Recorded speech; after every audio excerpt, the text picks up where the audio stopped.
যে চট্টগ্রামের সাগরিকা স্টেডিয়ামে দ্বিতীয় ম্যাচে টার্গেটটা যখন 170 পেরিয়েছিল, সেই ম্যাচে বাংলাদেশ হেরে যাবে।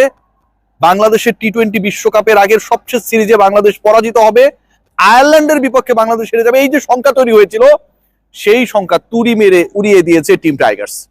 লিটন কুমার দাস, যেই লিটন কুমার দাসের টিমকে নানাভাবে প্রভাবিত করার চেষ্টা করেছিলেন Gazi Ashraf Hossain Lipu, L versus L, Liton versus Lipu, attack counter attack, এই জন্য অনেকটা ফ্রান্স আর আর্জেন্টিনার সেই বিশ্বকাপ 2022-এর ফাইনাল মনে হচ্ছিল।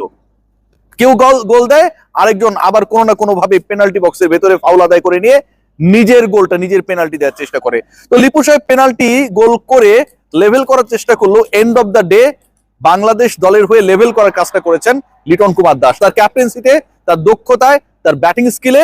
এবং যেই ম্যাচটায় বাংলাদেশের টার্গেট প্রায় 250 কাছাকাছি, সেই ম্যাচে ক্যাপ্টেন্স নকে। 4 ম্যাচ পরে, টানা 4 ম্যাচে পরাজয় রেজিস্টার করার পর বাংলাদেশ যেভাবে সিরিজে ফিরেছে, এর আগে ওয়েস্ট ইন্ডিজের বিপক্ষে হোয়াইট ওয়াশ হওয়া দলটা আয়ারল্যান্ডের বিপক্ষে প্রথম ম্যাচে পরাজয়ের পর যেভাবে চাপে পড়েছিল, সেই চাপকে তুড়ি মেরে উড়িয়ে দিয়েছে। ঠিক একই ভাগে টানা 4 ম্যাচের 3টায় সিঙ্গেল ডিজিট আউট হওয়া, টানা 4 ম্যাচে ব্যর্থ হওয়া পারভেজ হোসেন ইমন, তিনিও ফিরেছেন তার ছন্দে। পাওয়ার প্লেতে বাংলাদেশ যখন 1 উইকেটে 66 করে, ঠিক তখন আর সেই সংখ্যা, সেই সংশয় থাকে না। আজকের ম্যাচে বাংলাদেশ আগের ম্যাচের পুনরাবৃত্তি করবে না। যে ম্যাচে বাংলাদেশ সবশেষ ম্যাচে 181-82 টার্গেট তারা করতে গিয়ে 6 ওভারের মধ্যেই 4 উইকেট হারিয়ে ফেলেছিল, 18 রানের মধ্যে 4 উইকেট নেই, পাওয়ার প্লেতে 20-এর বেশি তুলতে পারে নাই। সেই জায়গায় এই ম্যাচে বাংলাদেশের ওই 6 ওভারে ওই 36 বলে এলো 66 রান। 2 ম্যাচের যদি কম্পেয়ার করা হয়, তাহলে সেই পার্থক্যটা 46 রানের। উইকেটের যদি কম্পেয়ার করা হয়, 4 ভার্সেস 1, 3 উইকেট বাংলাদেশ কম হারিয়েছে। ম্যাচুড বাংলাদেশ। এই দলটাকে যদি ম্যাচের আগ মুহূর্তে গাজী আশরাফ হোসেন লিপু তার ওই বক্তব্য না দিয়ে, অস্থিরতায় না ভুগিয়ে তাদের মতো থাকতে দিত, তাহলে আজকের এই দিনে বাংলাদেশ সিরিজটাও নিশ্চিত করে ফেলতো। বাংলাদেশের এই ম্যাচে ফেরা অনেকগুলো দিক থেকে সিগনিফিক্যান্ট। প্রথম পার্ট যেটা, সেটা হচ্ছে লিটনের ক্যাপ্টেন্সি। আন্ডার প্রেসার যেভাবে লিটন ছিলেন, যেভাবে ম্যানেজমেন্ট থেকে প্রেসার ক্রিয়েট করা হয়েছে, টিম সিলেকশন নিয়ে ক্যাপ্টেনকে যেভাবে বারবার নানা ধরনের ডিস্টারবেন্সের মধ্যে যাওয়ানো হয়েছে, প্রত্যেকটা জায়গা নিয়ে একটা শঙ্কা সংশয়ের জায়গা ছিল, সেখান থেকে বাংলাদেশ ব্যাক করেছে। সেকেন্ড পয়েন্ট যেটা, ক্যাপ্টেন নিজে অসাধারণ খেলেছেন। থার্ড পয়েন্ট যেটা, 2 ওপেনার, তামিমের পারফরমেন্স নিয়ে স্যাটিসফ্যাকশন থাকলেও ইমনকে নিয়ে কিছু জায়গায় ঘাটতি ছিল, সেই ইমন আজকে আবার তার ফর্মে ফিরেছেন।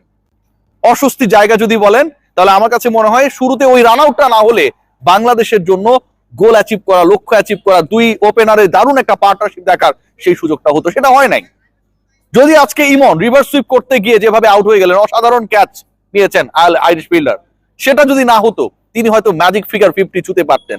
এই যে ছোট ছোট ঘটনাগুলো বাংলাদেশ মিস করেছে, তারপর এন্ড অফ দ্য ডে আজকের এই ম্যাচ সবচেয়ে বড় স্বস্তির। বিশ্বকাপের আগে সবচেয়ে সিরিজে আপনি যদি টানা আইরিশদের বিপক্ষে হেরে যান, সেই আইরিশদের বিপক্ষে যদি আপনি পরাজয় রেজিস্টার করেন টানা 2 ম্যাচে, যারা এই বছর একমাত্র জয়টাই পেয়েছে বাংলাদেশের বিপক্ষে, এটা পুরো দলের জন্য সেটব্যাক, এটা পুরো দলের জন্য অবমাননাকর, পুরো কনফিডেন্সের জায়গাটা নষ্ট হয়ে যাওয়া। সেই জায়গা থেকে আমার কাছে মনে হয় আজকের 3টা পরিবর্তন, যেই 3 পরিবর্তন দলে কিছুটা হলেও আমার কাছে মনে হয় যে একটা ফ্রেশ স্টার্টের ক্ষেত্রে বড় ভূমিকা পালন করেছে। শাহ মাহেদী আবারও তার ক্লাস দেখিয়েছেন, আবারও লিটন কুমার দাস ফর্মে ফিরেছেন, আবারও আউট অফ ফর্ম থেকে দারুণ ভাবে ফিরে এসেছেন পারভেজ হোসেন ইমন, এবং আবারও বাংলাদেশ জহুর আহমেদ চৌধুরী স্টেডিয়াম, যেটা আগে ছিল এখন যেটা সাগরিকা স্টেডিয়াম, সেই মাঠে তারা যে বড় রান তারা করতে পারে, সেই সক্ষমতা দেখিয়েছে।